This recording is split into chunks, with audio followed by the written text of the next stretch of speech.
Mas Anies, Mas Anies.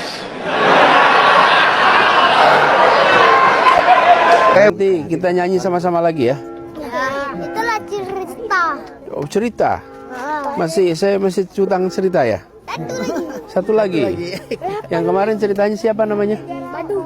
Badu. Naikkan Pak Anies menjadi calon presiden 2029. Ini adalah ketetapan yang sah yang harus kita dukung di tahun 2029. Sepakat! Baru-baru ini ada partai politik berkostum warna jeruk dan berlogo kentongan.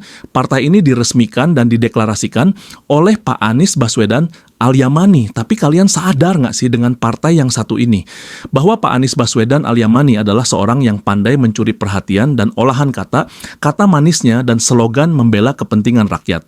Nah dari sinilah Pak Anies ini mengambil kesimpulan dengan partai yang dibentuknya dengan sebutan Gerakan Rakyat. Kalian ingat nggak sih dulu Anies mengusung perubahan dan itu banyak mendongkrak elektabilitas Anies dikarenakan seolah Indonesia butuh perubahan politik dan sempat menolak kelanjutan pembangunan IKN Nusantara di Kalimantan. Saya terus di jalan perubahan. Saya terus di jalan perubahan. Kami terus di jalan perubahan. Dan di debat Pilpres kemarin nih, Pak Anies ini memberikan nilai kerja Pak Prabowo 10 bahkan di bawah 10. Dan sekarang ini Pak Anies mulai memanfaatkan situasi kondisi bencana dan musibah yang terjadi di berbagai kota untuk menjatuhkan wibawa Bapak Prabowo Subianto.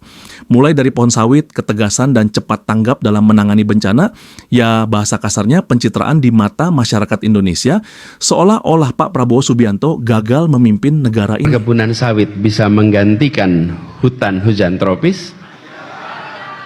Jawabannya tegas, tidak bisa. Tidak bisa. Ada orang yang gak punya empati kayak gini, gue bingung. Ini partai punya siapa sebenarnya, gue penasaran. Kita semua kan lagi berkabung, banyak saudara kita di Sumatera yang terdampak bencana. Terus lu malah kampanye dini di tengah mode bencana. Ayo bergabung bersama Abah menyongsong 2029. Apa? Namanya nirempati, bos. Begitu di saat semua pihak atau masyarakat tuh lagi gotong royong, bahu-membahu, fokus ke Sumatera, lu malah kampanye. Silahkan bikin partai berorganisasi sah-sah aja, tapi lihat timingnya, bos. Lihat kondisi. Kalau begitu malah kelihatan yang kalian peduliin itu cuma parpol kalian doang, bukan rakyatnya, bukan. Saya pernah di kubunya Anies, saya tahu bagaimana Anies. Terlalu banyak berjanji, terlalu banyak berucap. Bahkan ketika dia ingin mencalonkan diri sebagai gubernur DKI, dia menjanjikan sesuatu kepada rakyat Jakarta. Dengan janjinya itulah makanya dia dipilih. Tetapi ketika dia terpilih, apakah dia merealisasikan janjinya? Tidak. Berarti dia berbohong. Kalau kita lihat trik recordnya, siapa sosok yang paling berjasa pada negara ini? Apakah Pak Prabowo ataukah Pak Anies? Kita tahu Pak Anies pandai sekali soal berbicara speaking di publik, tapi kita harus sadar apa yang sudah diperbuat Anies untuk negeri ini di masa jabatannya di Jakarta dengan dana miliaran dan triliunan. Mungkin kenangan hasil karya dan kerja Pak Anies adalah patung bambu yang menghabiskan dana miliaran. Dan kala itu Anies menang jadi wali kota Jakarta dengan mengalahkan Ahok. Ahok kalah oleh Anies di masa itu dikarenakan Ahok dijatuhkan oleh Pak Anies dengan kasus penistaan agama. Bagi saya Anies sangat tidak negarawan. Ketika saya kalah, saya langsung kasih Anies penghargaan, ucapan segala macam. Tapi yang tidak bisa saya terima, ketika Anda menang, Anda pidato memecah belah bangsa. Bahwa Jakarta sudah kembali ke pangkuan pribumi yang dijajah selama ini. Itu teksnya di mana-mana.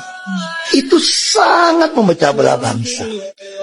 Kita semua pribumi ditindas dan dikalahkan. Kini telah merdeka. Kini saatnya kita menjadi tuan rumah di negeri sendiri.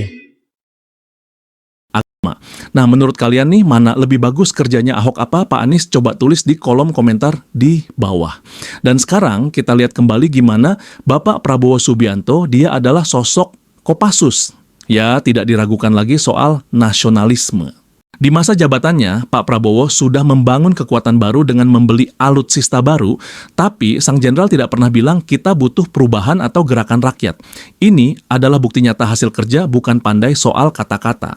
Dan sekarang Indonesia lagi melonjak tinggi elektabilitas dalam politik luar negeri, semua negara ingin bekerja sama dengan Indonesia, Indonesia disambut baik oleh dunia, Indonesia ditawarkan alutsista canggih dan modern untuk menjaga keutuhan wilayah NKRI. Nah, sampai di sini kira-kira menurut kalian siapa sosok pemimpin yang paling bagus di antara Prabowo atau Anies? Tulis di kolom komentar di bawah. Pak Anies kalau misalnya dikatain gubernur nggak bener, banjir nggak beres, Formula E nggak jalan, nggak apa-apa. Kan katanya, bukan faktanya. Saya terus di jalan perubahan. Saya terus di jalan perubahan. Kami terus di jalan perubahan.